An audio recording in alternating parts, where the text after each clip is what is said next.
Hello, world. Good now to you.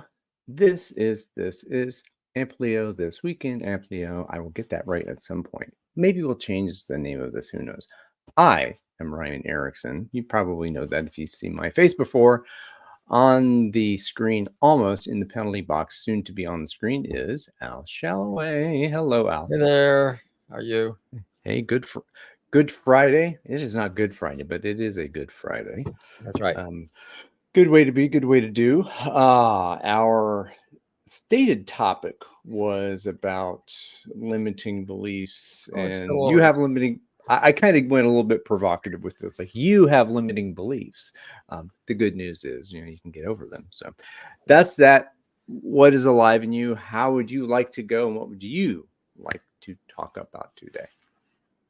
Now, was that you, me, or the audience? I wasn't clear.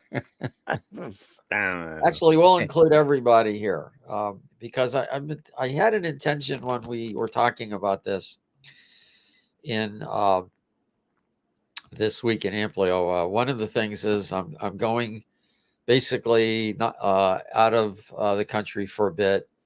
And I was looking at starting, in fact, I did start kind of a self-study program for the people in the Amplio community of practice. That's my free uh, community where we meet weekly and we have a discussion board and all that. And I was thinking, well, it'd be interesting to kind of do a flipped classroom type style where I kind of give them some things to look at and then we discuss it. And this week, we were actually reading one or two books. I first said Goldratt's Rules of Flow, but then somebody recommended Steve Barra's Flow Engineering.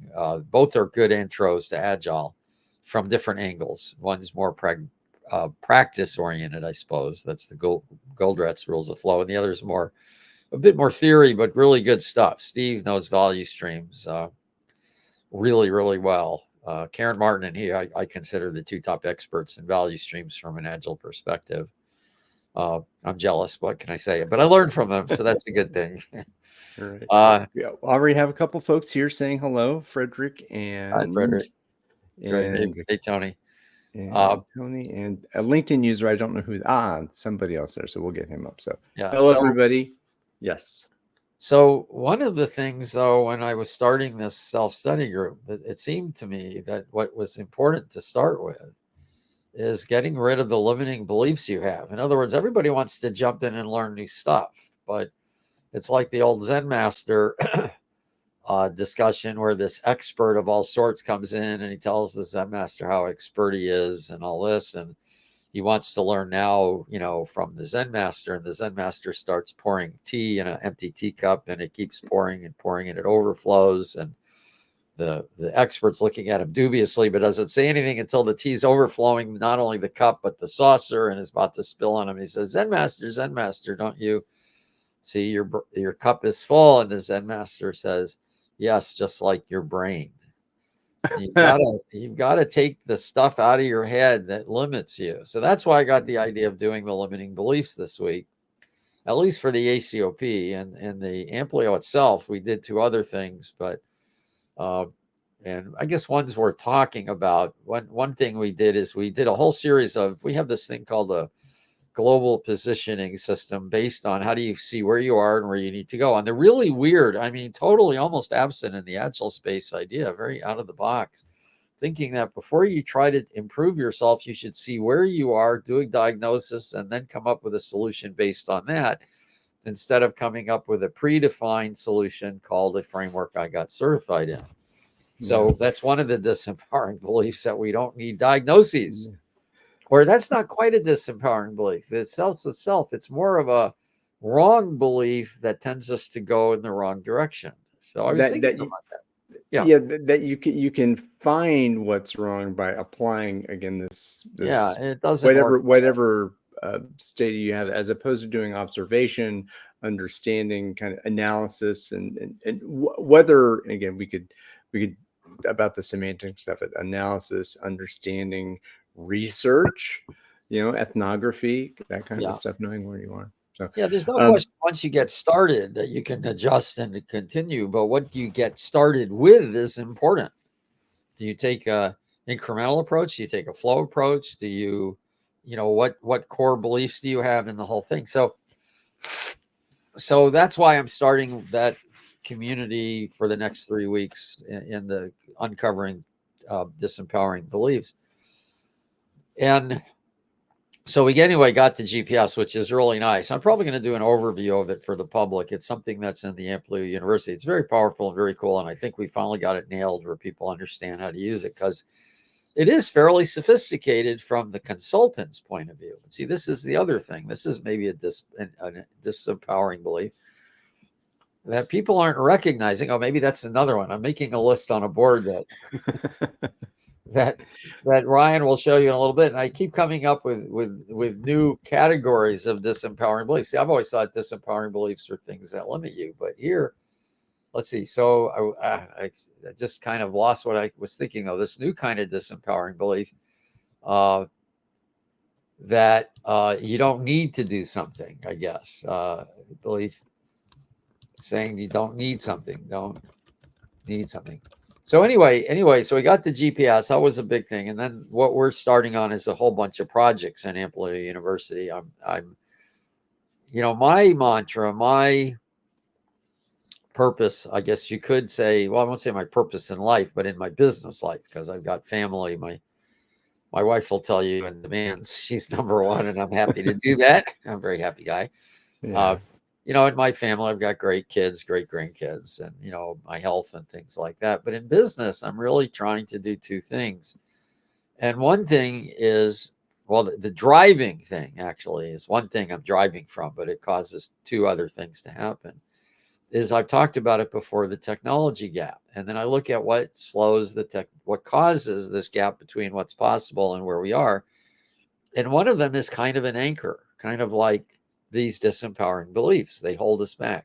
And then the other thing is we have right now, I think, very ineffective and very expensive, ineffective training for the purpose of the purpose of continuous education. And that's why I got Amplio University. And it's a bit of an experiment that seems to be working. I've been doing it now for 2-3 years, and it's getting better.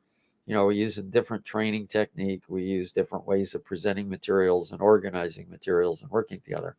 But I feel good about that. So anyway, let me get into the topic of this, the disempowering beliefs. And let me tell you what my thoughts were this morning. Do you want me to share that yet or not? Yeah, you can share. No, share my screen actually, if you can, or Okay, zoom in. Oh, I got to say that. Yeah, just for this beginning. Oh, good. Yeah, just zoom into that one. Yeah, because this is the one that I started with. And things are usually more sophisticated than you initially think, or at least they are for me. I look at something and I think, oh, yeah, I get that. And then it's like, wait a moment. yeah. Oh, there's something else going on here. So they're disempowering beliefs because they limit our potential. They limit what we can do. Maybe instead of saying our potential, maybe I mean really, uh, limit what we can do.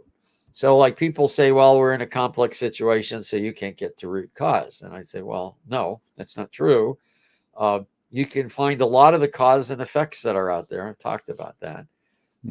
And that's the kind of disempowering belief I was thinking, because if you think you can't do that, you don't look for it. Goldratt Right. talks about this in The Choice. Yeah. Well, I think this is also you're talking about the having a theory. If we if Yeah, there's a a lot of theory this there, that is you can look at what you can take the observed and make yes. some guesses, I suppose we would say. Yeah, and theory is really critical because, first of all, I'm not talking like, oh, that's theoretical. I don't mean that's bullshit. That's just somebody, there's theory that you haven't got evidence for and you're just presuming. And then there's theory you've got evidence for theoretically based on other theories that have been proven. There's a lot of that goes on. But there's theory where you have a lot of evidence where it's been demonstrated. And one of the theories that's been demonstrated is that without theory, people resist new ideas. I've talked about Semmelweis many times, and he had data, concrete data, had demonstrated it absolutely that not totally disinfecting your hands between surgeries or doing autopsies and working on mothers killed people, And that seems obvious to us, but now we understand germs. They didn't have a germ theory back then. There was no explanation. Nobody could explain, including Semmelweis, why this worked, and people resisted doing it. You can look at, there was a conversation this morning on paired programming, and there'll all be people who say, oh, it doesn't work, and they have all these theories about why it doesn't work. Well, I have a theory about why it does work, and I've got evidence, but people don't talk about the theory as to why it works, and there's a bunch of problems. Anyway, so one disempowering belief is that we can't see the cause and effect going on. Now, that does not mean it's deterministic. See, you can see some stuff. That doesn't mean you see everything. Goldratt never said we saw everything, but he said if you don't believe you can get at the cause effect, you'll stop looking for it. If you don't believe you can find a solution, you'll stop looking for one. See, Goldratt in The Choice attends to the human nature of Agile infinitely more than most Agile approaches do, which is weird because Agile is supposed to be about people, but then they ignore how people uh, uh, Well, react to things. So maybe that's each another. individual has a worldview, has a set of theories within themselves, and understands the world in different ways. And it's implicit. You have to extrapolate that from the values and principles as opposed to it being called out. I just came up with another one. There are disempowering beliefs that people will just learn good stuff. In other words, they're not limiting us, but this idea that, oh yeah, we can start here and people will figure it out. So anyway, as I started thinking, and you can slide a little bit, to the right, not on. Yeah, I was thinking about this morning, and I came up with this one as well. Disempowering beliefs because they point us in the wrong direction, like waterfall. Like the idea, there's this belief that we can figure everything out up front. That's a belief, but it's disempowering because now you're going the wrong way. Yeah. Well, I think, and also it's a way of you articulate what's there and how firmly you hold on to the belief of what you find at that point and are unwilling to say things will change after that. Again, that's the historical bugaboo against the I would say the misinterpretation of Royce's approach, because Royce had iteration within the approach, and that had just been kind of taken out to say analyze, plan, design, all the phases there. So I don't think you were saying that you can know everything up front, but at least you can gather more evidence. And Let based me on the go theory on the record. You that's cannot what I think. know everything up front. In fact, you can only see a small portion of everything up front. But if you look at what you can see, you can learn more. And it's like driving in fog. I've driven in dense fog where I could barely see anything. I didn't hit anything. I just slowed down to see as far as I could see.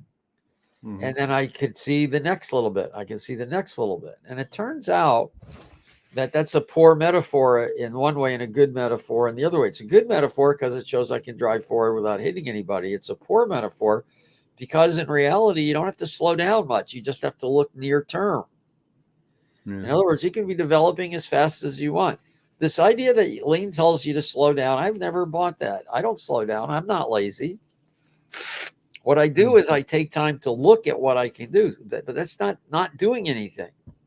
In other words, you have to stop developing and do some reflection, but that's not slowing down, except unless you think developing is all there is. See, we define doing as actually building something instead of also thinking. That's an interesting thing right there.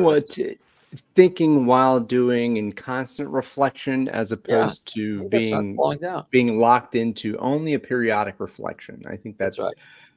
So It's like you continuous feedback and all this kind of stuff that's great to have. That's again, that is often left out of an implementation of Scrum. I'll give an example. Something I've learned. This is a daily routine I have. So when I first wake up, I usually do. I don't always do this every day, but I usually do a little bit of meditation. I've got some kind of odd kinds of meditation. I've learned several. I know transcendental meditation, Zen meditation, and then I have this spiritual kind of meditation that my guide, I have a learning coach, life coach that I've learned. I Mm. really like this stuff there. So I do a little bit of meditation. Now you could say that's slowing down. I'm not doing anything, but I'm doing a lot. That clears a lot of the negative energies in my body and my limiting energies. And it's worth the 15 to 30 minutes I take doing it. I'm doing something, but I'm not doing something like work. Yeah. Doing something doesn't mean you have to be working and constructing. I'm clearing out my energies. And then what I do is, well, I usually putz around a little bit, but then I go down to my office or a room in my house and I have a journal and I write in the journal for 5 or 10 minutes. Now, again, am I doing something? Am I slowing down? Depends. Is work only, is doing something only work? No, I'm doing something. What I'm doing is I'm reflecting. Now that I've kind of cleared my head, I'm reflecting on what's driving me. Yeah. Now, I'm a driven guy. You guys have noticed this. Just look at the LinkedIn's.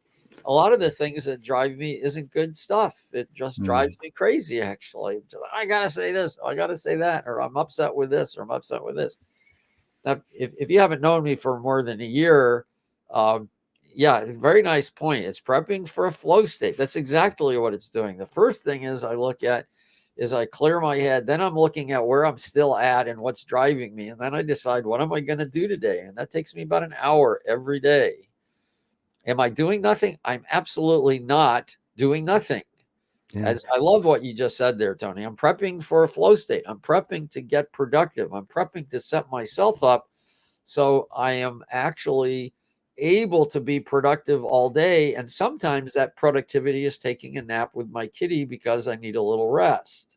Yeah. And it's again recognizing you, who you are, how That's right. you operate, and again, I may be different than you. I may take That's that, right. have a different rhythm, and then if you and I and Tony and Thomas and Mary, we're working in a system, a team of folks, then there's a sense of, oh, I respect that you have a different rhythm from me. I acknowledge that, and what is it that you, I, and the five of us agree to do together to show grace and accommodation for those That's right. different rhythms. So where we come from could be considered a disempowering belief. Like if you think you're only doing something when you're working, that's a disempowering belief. So there can be some of those.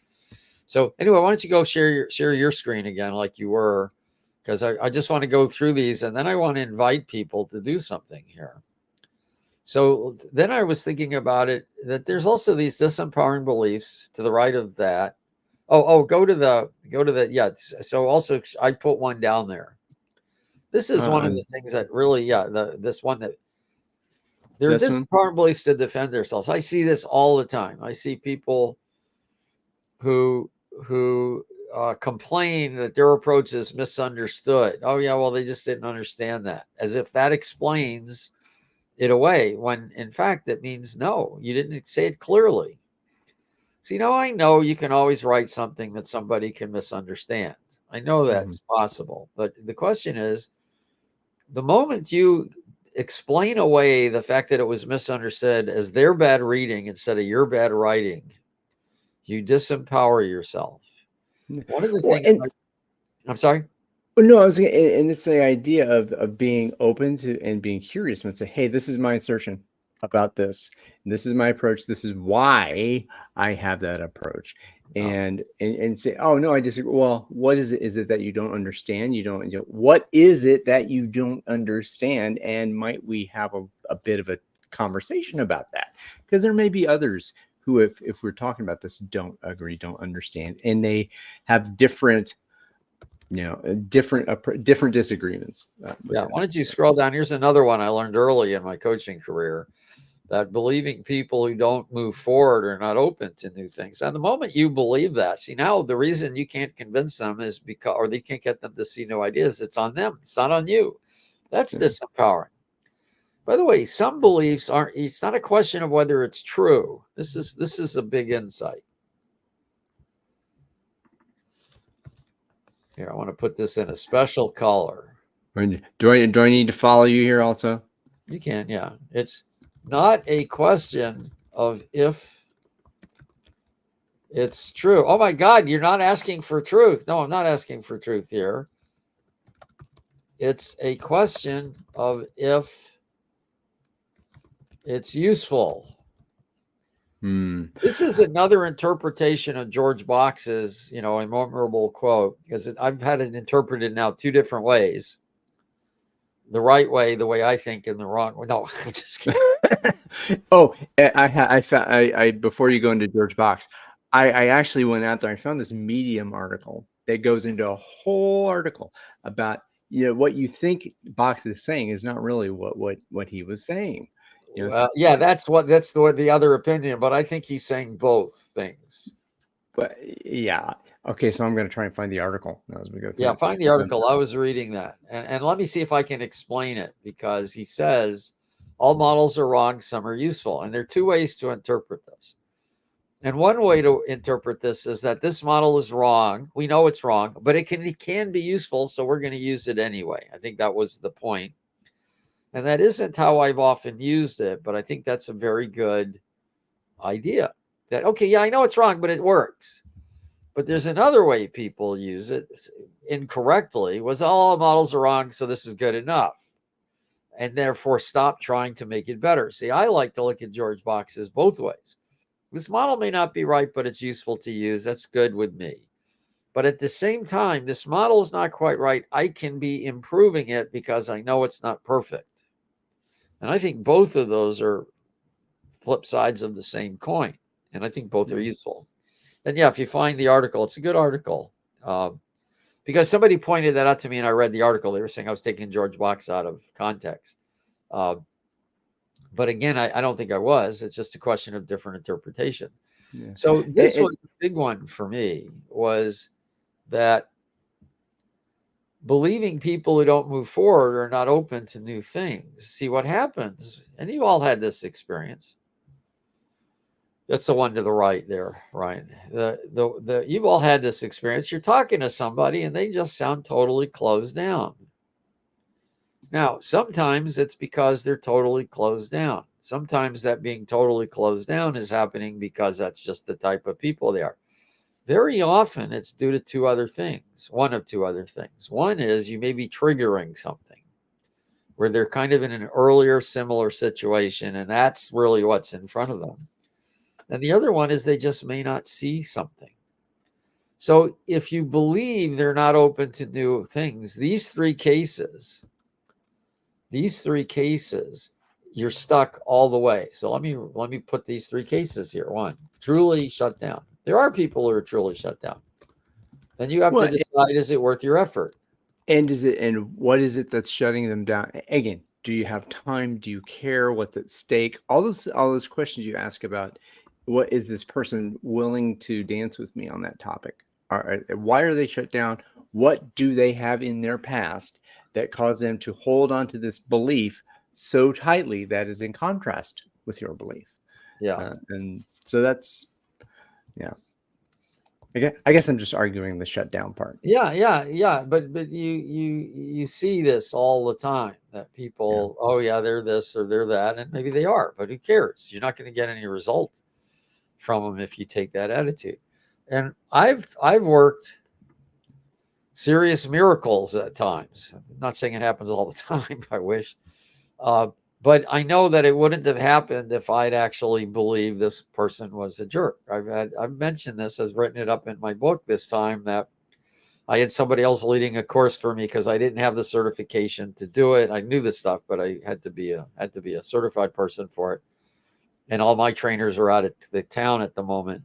And one guy was totally showing up as a complete jerk. I mean, he was horrible. He was being horrible, and the trainer there wanted to throw him out. And I said, well, I agree he's disruptive, but let me talk to him first. And I didn't talk to him like he was a jerk. Now, he was acting like a jerk, Yeah. no doubt. But I had figured something else was going on for him because I'd seen this type of behavior before. I'd seen people sometime acting as a jerk when it was the system they were in, the company they were in. I remember one guy, my first big consulting gig, there was this guy who was always negative and always, oh, we can't do this. And then I realized, well, this is what systems thinking tells us. Is sometimes the system, not sometimes, the system is impacting people, and sometimes people show up due to the system. So I just realized that was the problem. So Deming, read Deming. Reed Deming, yeah. So anyway, so what I ended up doing then was I talked to this guy as if he was an honest, open individual. And yeah, I was shocked at the result. I didn't expect it. It turned out he had some beliefs that were holding him in place, and he thought we were violating his time and all that. And he ended up like it just shifted him, his personality. I mean, it was amazing. I actually suspect it was transforming for him. I'd never seen such a shift. I mean, he was so happy afterwards, and it was nothing changed. Just that he realized he didn't have to know, so he stopped expecting us to tell him everything. Yeah. So there are all these different beliefs. So let's go back to that screen. There's one last one. There's another disempowering belief, which is in the upper right corner of that box, which is belief saying you don't need something. Not to the right. Oh no, that's right. I skipped that one. Let me mention that one. Sorry. We accept things we shouldn't accept. It's like, people say, well, they're supposed to figure that out and they don't, or they're supposed to understand it and they don't, and that's okay. Or like, I'm going to be purposely incomplete, as if that makes any sense. Or where, the fact that you designed something to be this way doesn't make it a good thing. Okay, so you intentionally messed up. Ford intentionally left the gas tank liner out of the Pinto. That's what caused all the explosions. They knew it was going to cause explosions. They knew it. They figured it was less expensive to leave the gas liners out than the few explosions that were costing them a few $1,000,000. That was an intentional decision. The fact that you do something intentionally doesn't mean it's the right thing to do. It just means you're misunderstanding the situation, or you have different ethics in the situation. And then the last category I came up with was disempowering beliefs that you don't need something. Like, oh, you don't need theory. We can just get away with empiricism. And I'm not trying to line-based scrum here. You probably figure out a lot of these come from that. But it's kind of, in my mind, poison the space that we have all these disempowering beliefs. And we have to ask ourselves, is this belief real, or is it just somebody else's opinion that I've somehow learned, that I've somehow taken on? And believe it to be true and that it cannot be questioned. Exactly. And it's worse than cannot be questioned, because that's kind of at least opens up the authority possibility. Maybe I can do it. It's like there's no point in questioning it because it is absolutely true. See, these are what kills you. It's funny. There's a statement I heard years and years ago, like in the 80s. An assumption is only an assumption when it isn't.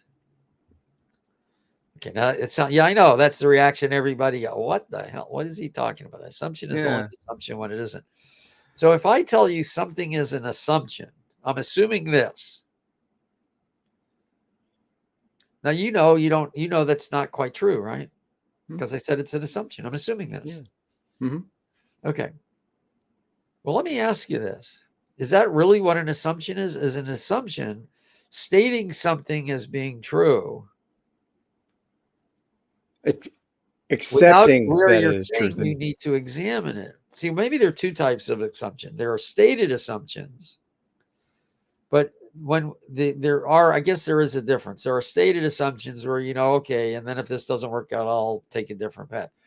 But most of our assumptions, we never consciously made. We just knew it to be right.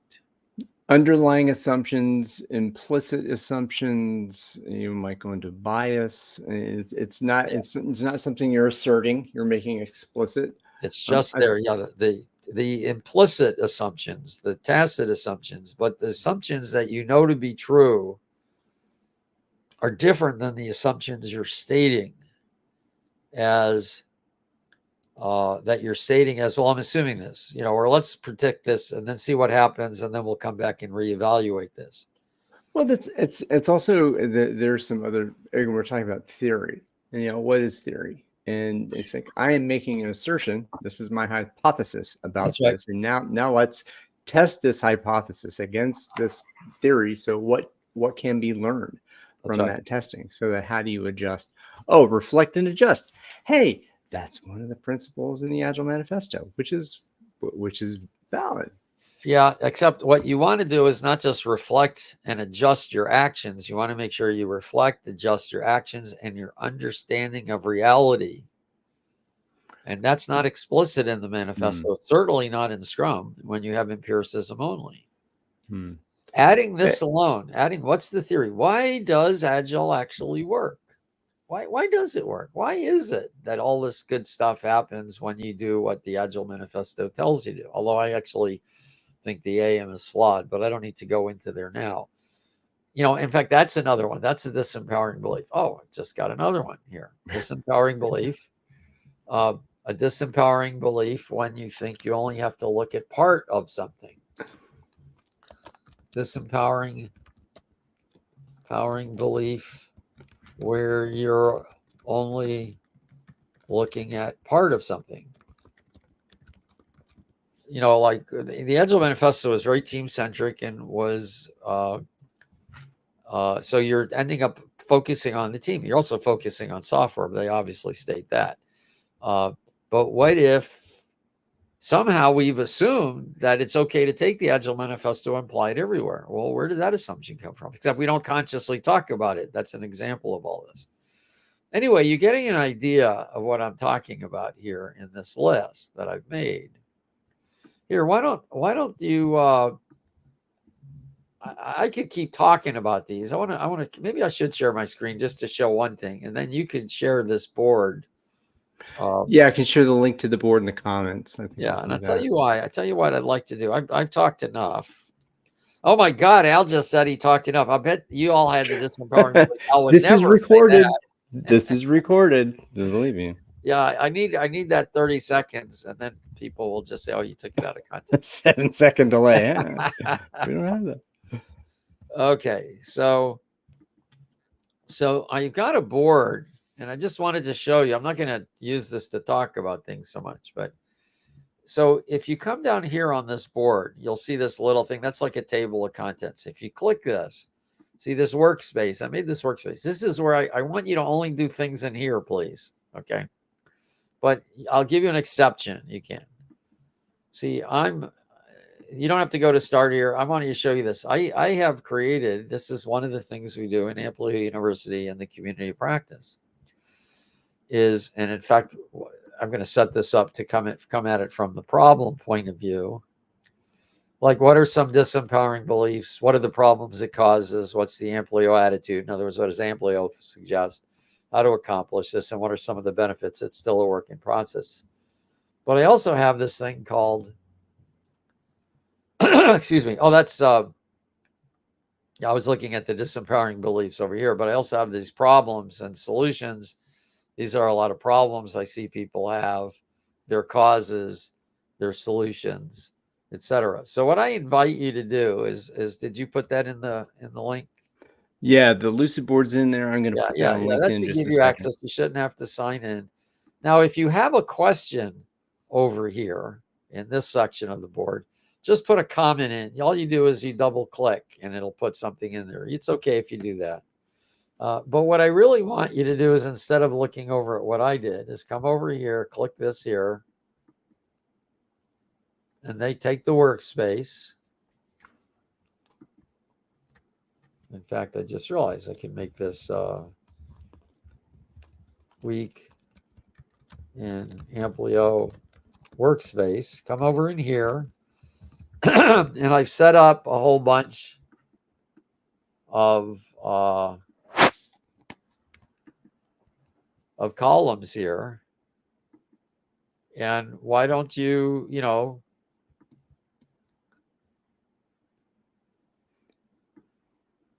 I'm going to put this Add. down on the bottom because that's actually not pointed to any one of those. So you want folks adding cards or maybe or Yeah. just Now in this commenting on section, add new cards. it? Okay. Or post-its or whatever we Let's want to just call do it. that. I mean, you can add notes if you want to. I don't need to be sharing now. All right. You can add notes in the thing, but I thought it might be interesting that people talk about this or disagree with these. There was one other thing that's not a disempowering belief. Okay. There are these things called constraints. Okay. Yep. So constraints but constraints are a empowering belief in a weird sense, because they stop me from wasting time Right. trying to do something I can't do. So knowing constraints is a good thing. There are things that stop you from doing things that are not disempowering, because if they tell you, I shouldn't jump off a cliff because I can't fly, that's a good constraint to have, because I'll die if I do that. uh, unless it's Joe in the volcano, I get lucky, but I don't think I'm going to try that one. Now you're making a callback there. That's revealing that we are men of a certain vintage. Yeah, I suppose so. I like that movie. Nice rom com. It's not for everybody, but it's a good movie. Okay, so you guys want to engage that are out there? I can keep rambling. Yeah, we've Or got Eric, actually. look. Let me actually. Here's something that'd be interesting to be chatting while they're doing this. So, so I like, the Beta Codex thing. I actually have a feeling that I am learning about it. I'm actually reading 2 books now, so it might be a little while, but I'm going to be on a plane for a long time, so I might get a chance to read. It's Neil's book, but I also want to read Steve Pereira's book on flow engineering, because that's one of the Hmm. books I suggested. And I think I don't. I would be surprised if I disagree with anything in Beta Codex. Although I also believe that I will find some statements that are made that need refinement, such as, the whole idea of imposition on people. There are some impositions that you do need that are valid. They're just not the kind you're trying to get away from. Like, I don't believe in command and control imposition. That's something Right. different. Yeah, Uh, again, the large scale imposing mandates that are coming from a specific worldview about an organizational yeah, context, and that, or that coming from a set of assumptions and all that kind of stuff. yeah. So this is one of the things that, there's this disempowering belief that this is good enough. I mean, there's a difference between recognizing I can deliver it now and get value, from saying this is good enough. I mean, maybe it is good enough, maybe it isn't good enough, but I should always be striving to get better until I see that I can get value elsewhere. Well, good So enough for whom? Good yes, enough. I exactly. mean, that's the whole point. I mean, who's it for? What's it for? Why are you doing this thing? And do Yeah. they think it's good enough? And do you So agree? So one of the things that happens is that when you start looking at these things, you start asking yourself, how is the world really set up? But the biggest one seems to me to be how there's so much missing. And it's almost like we're blind to things. Like, I started out with the diagnosis idea, but how does that even, I mean, I don't know. Somebody suggested I shouldn't call that insane, but I think it is. It's insane. It's like doing the same thing over and over and expecting a different result. And you see all these people pick up a an approach like, Scrum or Kanban or less, or safe or whatever, and they don't run a diagnosis first, and then all these same things happen again. Well, people misunderstand it, they get trapped into it, it doesn't fit Well, for well, purpose. also think about this is that there's some assumptions from the folks who hire the consultants to do an intervention that, oh, I know this environment, I've done a little bit of research, I know that safe is the thing to do because the other folks in my industry are doing that. I'm going to have a safe guy to come in and do safe. You don't have to do any observation. I mean, I already know, and Well, if I'm the person, as an authorized leader. yeah, God, I can't believe you used that word. Someone with authority as a sponsor. yeah, yeah, yeah, and that's an issue, that's a real problem. Yeah. And so how So, do we get around these is the thing. The first thing is to start noticing them, to start challenging yourself. hmm, The other well, thing, in fact, I'm gonna pull up something here, but I'm not okay, sure. we share you there. Or, No, I'm not ready to yet. Let me see if I can okay. find it. Uh, And also, while Al's looking for that, remember you can go to the board either in the YouTube comments yeah, yeah. or I'm in the hoping LinkedIn people comments. will. I see so I many think cool we things. have a couple people in there. I think Yeah, Tony's in that's there. kind of what I wanted. Fred might be in there. Again, if you want to comment, add to the limiting beliefs. I know I've got them. Al's got them. and you got them too. So talk about them. Let's put them out there and challenge each other and help each other learn, with each other, for each other. Yeah, this is kind of the thing. So I did write something the other day. I called it the 7 deadly sins of Agile and how to break free of them. And basically, I mean, I could point them out to you, and that's good. And then you can start having a conversation. Like taking a team centric view to me is a problem because you're not looking at where's the value coming from. The teams are often not directly exposed to the true value, uh, the stakeholders that you need to be looking at. It's not just the customer, it's also the business end, or It, providing solutions prior to running a diagnosis. and this is the whole idea of sub-optimizing a node of a network. That's right. That's right. Right. And in fact, the team centric view encourages silos of that nature. Uh, so when you find, so there are 2 questions here. In fact, this is nice because there are 2 questions here. There are 2 questions to disempowering beliefs. One is, how do you discover them? Because we don't know they're disempowering, because nobody undertakes a disempowering belief knowing it's disempowering. They think it's true. So Yeah. the first thing is, how do I discover these suckers? Well, I'll give you the quick answer. You don't self-discover these. You have to immerse yourself in a position where people are going to tell you they don't agree with you. You need to create safety for them to say that. Now, I know some people, it's funny because some people think think that I disengage with people because I have disagreed with them. And nothing is further from the truth. I have never once in my career disengaged with somebody on LinkedIn or blocked them or something because I disagreed with them. The problem is some people who disagree with me, that we disagree, they also then attack me personally, or they insult me, or they just kind of waste my time. And yes, I will either just disengage or block, but it's not because of disagreement. If you were ever to watch one of my Amplio University sessions or even the COP sessions, you'll see that I invite disagreement, and I usually say thank you.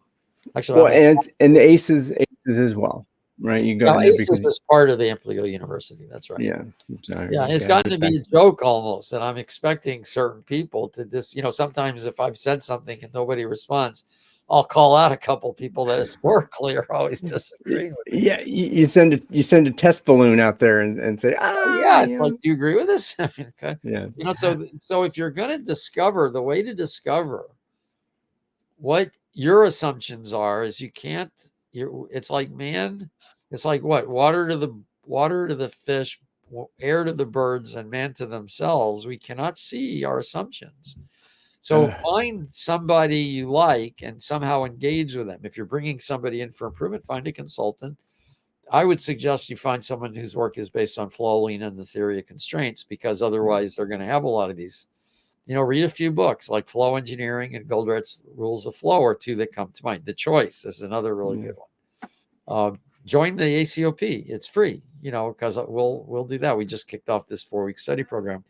Or if you really want to get advanced, then there's Amplio University, and you'll see it in action, and you'll see how much fun we have. See, what's interesting, this is what's really interesting. I should make a picture of this. We talk about safety. So yes, you need safe environments, but if you're in a decent company, the most unsafe part of that environment is not outside of you, but it's between your ears. It's your conversation with yourself about yourself. You make a mistake. How many times you make a mistake? Do you say, "Oh, I made a mistake. That was good. Now I can learn something." Or how many times, "Oh, man, how did I do that again? Man, I'm stupid. I'm going to lose my job." You know, uh,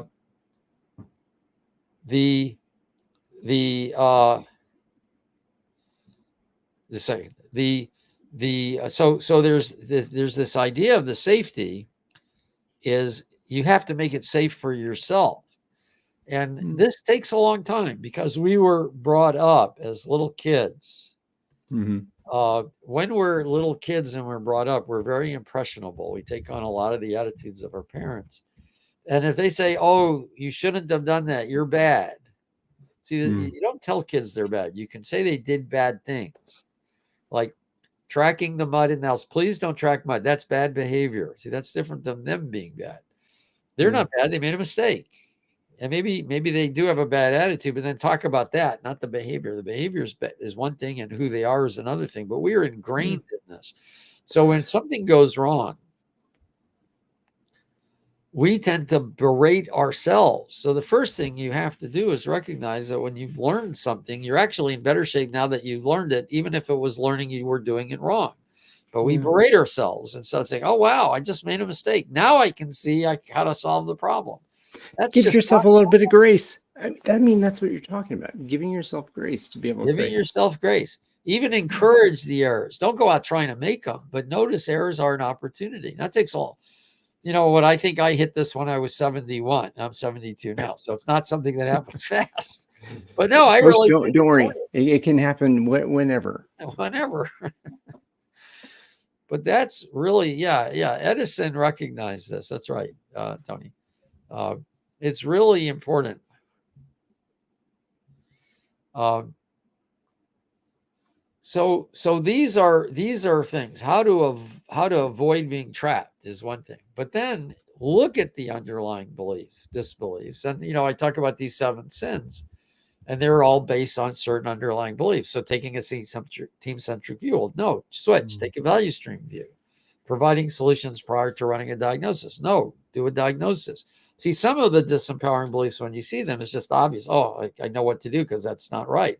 Relying on empiricism only, no, take an attitude of I need theory. Yeah, right. Well, and this is also the thing that happens is like, it is, as I've seen in my experience, is that the question that is often not asked, most often not asked, is why are we doing Scrum on this team in the first place?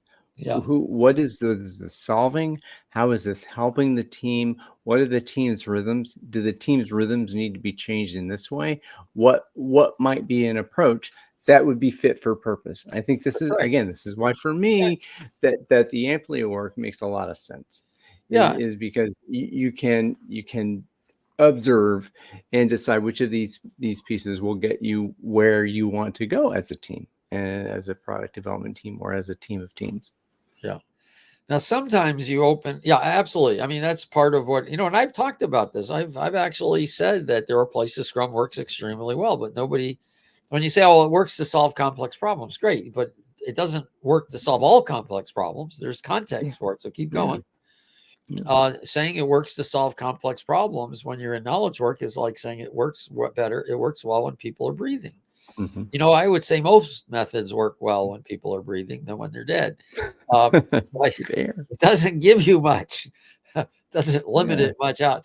But there's fair. sometimes I was just reading through the 7 deadly sins, and number 5 is being purposely incomplete. Results is okay. It's not okay. So that's a belief that's not okay because people have to reinvent. Now here's the Mm. issue with this: you got to recognize some. Well, maybe. Well, I want to stop there for a second. Purposefully incomplete with an acceptance that there can be additions, there can be Oh yeah, modifications, yeah. and No, this it's this is the purposely whole thing. complete. This is the whole thing. Purposely incomplete and immutable, which is Okay, well, that's you're the thing bringing that up gets lost. another. That's number We 6, we but don't have to go to immutable. We don't have to go to immutable, but that's I actually think. number 6 in the list. But no, let me talk about purposely incomplete. Like everything is incomplete. Yeah. There's no body of knowledge that expresses everything. But are we aiming for incomplete or are we aiming for sufficient? But my point was this. Some disempowering beliefs, when you take them off, you realize, well, how the hell do I do that? How do I make it sufficient? See, this is not an easy task. I've been working on this. I started working on this back in 2006. I Mhm. remember when I started working on this because we had been dead objectives. We had been having difficulty getting scale. And back in the day, scale was 3 teams. We had been having difficulty to get 40 scale. or 4, 50. yeah, 5. Oh, wow, you're good. And what I noticed is that we had ways to do it that made it work, at that scale real easy. It's not hard at all.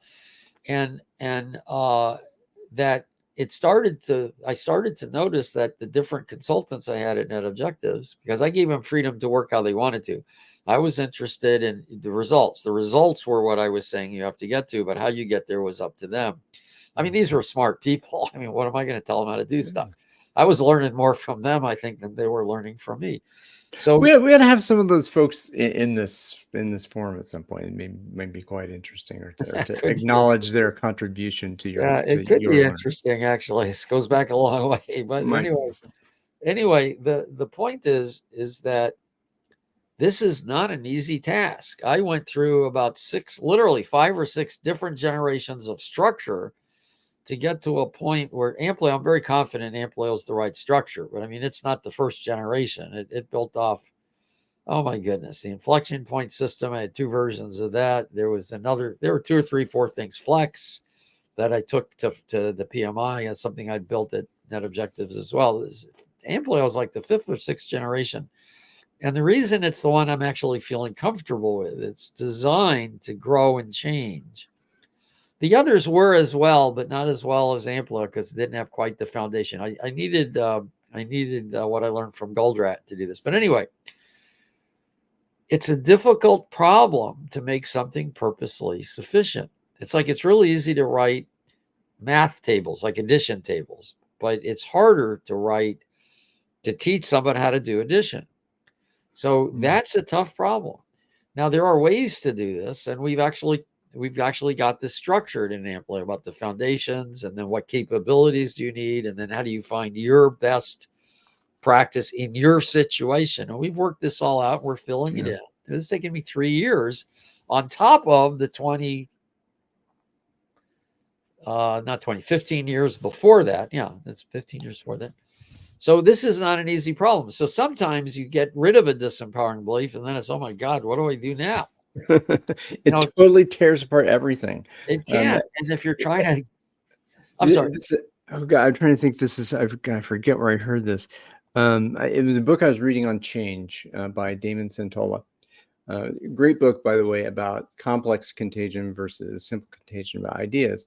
He mentioned that in this realm of beliefs and challenging one's beliefs is Wittgenstein, the great Oh philosopher yeah, yeah, Wittgenstein, I love him. had this. I had this particular theory about knowledge and the way people learn, and that constructing one's reality, and then that became the assumed standard of inquiry for philosophy as it was studied around the world.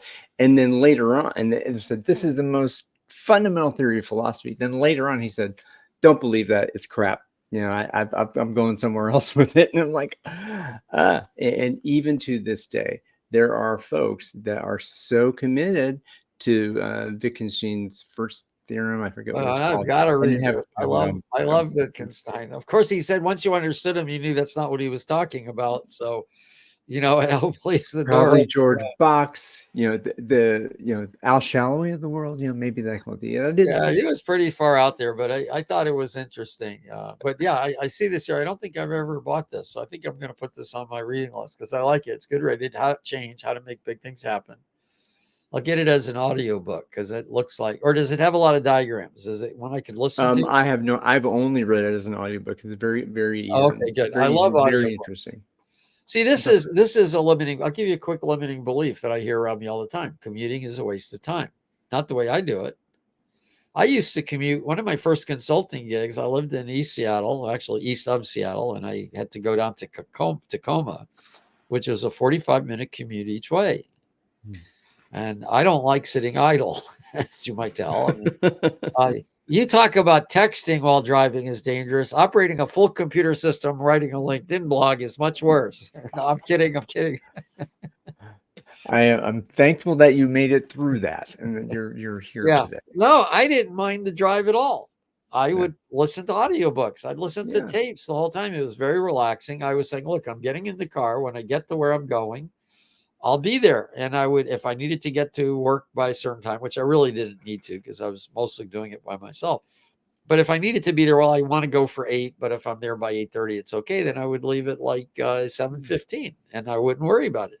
See, it's all the other stress you add to it. And was it productive? Absolutely productive. I was listening to all sorts of self-help tapes at that time.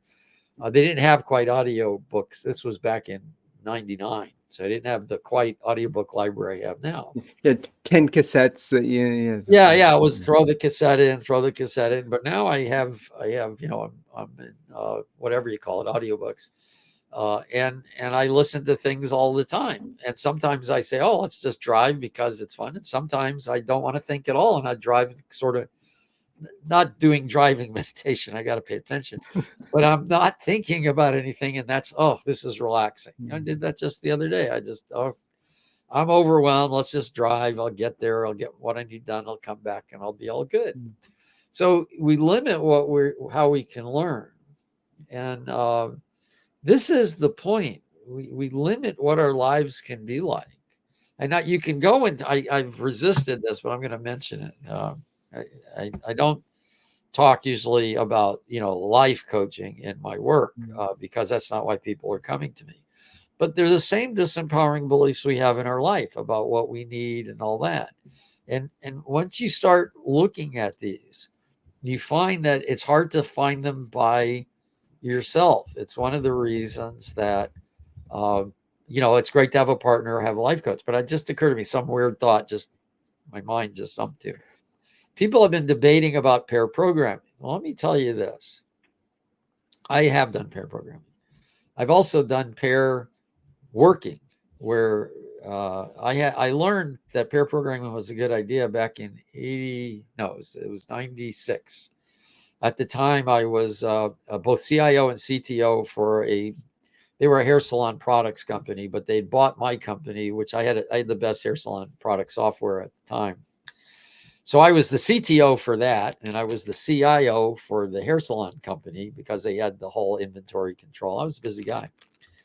And I was saying, man, I got to hire somebody to help me.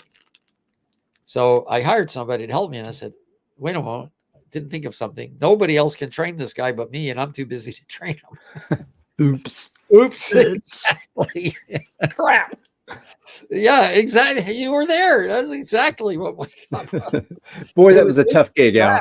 I think it was crap and then oops. I'm not sure what the order was, but those two came up. So I thought about it. Sugar. Yeah, exactly. Some choice words. So I thought about it, and I was really insightful. I realized just letting him sit in his desk, not doing anything, was not going to get him any place. So what I realized, the only thing I could do was let him sit next to me, and I would pair. I wouldn't really expect any contribution from him, but I figured, well, I can just kind of turn my thought process on loudspeaker. And I thought, okay, look, worst case, it'll slow me down 10, 15%, but he'll see what I'm doing. He'll understand the system and he'll learn. And that was my expectation. I'm going to pay 10, 15% to just talk as I work. But here's what happened. I would talk as I worked, and I would say, and we're doing this. And then I was about to say because, sometimes I would say because, but before I said what followed the because, I realized it was wrong. Wait a moment. That was an assumption. So what I found was, in taking the 10 to 20%, 10, 15% of talking to the guy, slowing me down, I was saving about a third. I was saving about a third of my time by seeing the assumptions I'd been making. And I just started going real fast or faster. I was going faster by talking to him. See, now this wasn't going faster by slowing down. I was busy the whole time, but I was conveying my assumptions and he was seeing them. So pairing, this is the whole idea of pairing. Look, typing the code is not the bottleneck. You don't have one person doing it, another person watching. When you pair program, what you're doing, if somebody's at the keyboard, they're typing, but both of you are discussing the design, the test criteria, what you're trying to do, why you're trying to do it. And if you're not talking back and forth, then it's one person's thinking about one thing and the other person's thinking about the other thing. Now, I'll tell you why I think pair programming is not very popular, because I ran into this. Most developers do not really want to be talking to people while they're programming. They got into programming because they didn't want to talk to people. I'm speaking from personal experience here. Many did, yeah. I'm sorry, what? A pattern that you have witnessed. A pattern I've witnessed. A lot of people don't like pair programming. See, I shouldn't say developers. People will not tell you what they will tell you what sells. So nobody's going to say, I don't want to pair program because I don't like talking to people while I work. They'll say, I don't like pair programming because it slows me down. Oh, yeah, that makes sense. Now, by the way, I'm not saying everybody should do paired programming, because if you don't like it, it might slow you down, but it's not because it's not a good way of doing it. I don't believe in imposing paired programming unless Mm. that's the corporate agreement on how you work. Like at Menlo Innovations, that's how they work. Mm. If you don't want to pair program, don't work there. Well, this is about the game theory too. This is Yeah. about, okay, I say Well, you got to this is agree the to the goal. game. Right. If Exactly. they're playing this game, don't go there. If Menlo Innovations does paired programming, they're an XP shop. They do paired programming, and they find it works. They have a process that works, and they let you know Mm. this is what you're coming into. So it's by choice. Don't go there if you don't like doing this. Mm. And there are, other things I would mandate if I had a software company is you better follow good coding qualities. I don't want you here if you don't. And if it slows you down, then I'm willing to pay the price for it slowing you down while you're learning. I'm okay with Mm. that. Mm. But you don't get a choice to write code and then try to test it later. I know that doesn't work. Yeah. Yeah. Well, we are all, I can't believe we are already at an hour. Yeah. Oh, And one we're, last thing, since I mentioned sure. pairing, just real quick. Mm. So this is what I did when I put XP into places or help people do XP. And I knew people, oh, they don't want to pair every day. Oh my goodness. And by the way, there are times I don't like pairing. There are times I just need to go off in a room and think. So what I would say is do this. The way you can start pairing is don't make it all pairing or not pairing. Do like every day do an hour of pairing, or every other day do an hour of pairing, and see what happens. And maybe people need to not pair sometime and to pair sometime. And by the way, I've actually never done mobbing per se, but I can Mm. see why it works. Yeah. And I love Woody's and you Yeah. should, any chance you have a chance to listen to him talk, go for Woody. And it's not like Woody and I agree about everything, but uh, we agree on most stuff. But the point is, Yeah. he's just a really smart, open, learning person that he loves to interact with. Anyway, Yeah. yeah, I know it's been an hour. That felt like that to me. It's just been fun Uh, conversation. Yeah, and you're gonna be gone for a few weeks. So we're gonna be taking a break. I got a gig, so who knows if that's how that's gonna go too. But I intend to be continuing to do this whenever we can do it and rebroadcast and when we go. Yeah, and if you Um, want more, join the ACOP. exactly. It's a really Let me good. put that up in the banner. The link to the ACOP. Also, Amplio University. Oh, I didn't Um, know Woody had written that book. That's great. Yeah, I'm probably not going to read it, to be candid, but I highly recommend it. yeah, well, maybe not on this trip on this. I got now 3 books, 2 books to read. Okay. Okay, so No, I got 3 we're in books to read. I got 3 books to read. successengineering.works/ACOP. Easy That'll do place it. to Yeah, we get got a there. redirection. And it's free. Well, and at this point for the next several weeks, it's going to be on the self-study Yeah, basis. but there's a lot to learn on the self-study. There'll be a Yeah. lot you can learn. See, here's the Yeah. thing. Self-study doesn't mean you don't get questions answered and asked. This is not like just an online, you take a workshop where nobody's talking to you. We'll talk, and we have when you join, it'll also talk about the LinkedIn user group that you can get Yeah. in and ask questions. We get some good dialogues there. It's starting to pick up some. Yeah. So Yeah, and again, you're very interactive with folks on LinkedIn, and you yeah, ask me engage, questions. Ask me and you questions. don't have to agree. You don't have to agree with Oh, them, I prefer you not um, agree with me. but engage, and that's how Look, learning happens. Yeah. if you want somebody to agree with you on LinkedIn, I know a company that for $5 an hour, they will get online and LinkedIn and say, "Oh, that is the most amazing. You're so brilliant." In fact, maybe that's not a bad idea. Uh, Hey, hey, I should offer this as a don't tell, service. don't tell anybody. Where I'm a software developer and you have changed my entire life. $5 an hour, they'll do this. It's all the the testimonials. You buy some Yeah. testimonials. See, agreement feels good, but you learn a little bit from it sometimes, depending on who agrees with you. Like there's some people who, if I normally am at loggerheads with them and they agree with me, then that feels good. Or if they're an authority and they agree with me, then that's not just feeling good. And that loggerheads, that's not just feeling good, that's feeling good. And there's some validation because I've enrolled people. But most of the time, agreement is just to feel good. Not that it's anything wrong, but disagreement that then you get insights from is much better. Anyway, Yeah. I've gone over, and thanks, Ryan. And I'll miss y'all, uh, but I'll be back, and I'm Yes. available online. I intentionally am staying a little longer so I can do a little pots of work as I go. So I'll be in touch. All right. Well, fantastic as always. Great time. It's fun to be here and learn and dance here, and it's always a great time. I'll be so sad that we won't be doing this every week until But you'll be later on. busy.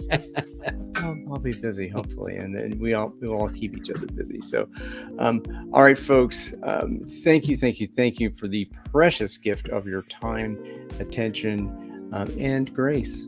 Give it to yourself, give it to us, and we will all be in it together, with us, for us.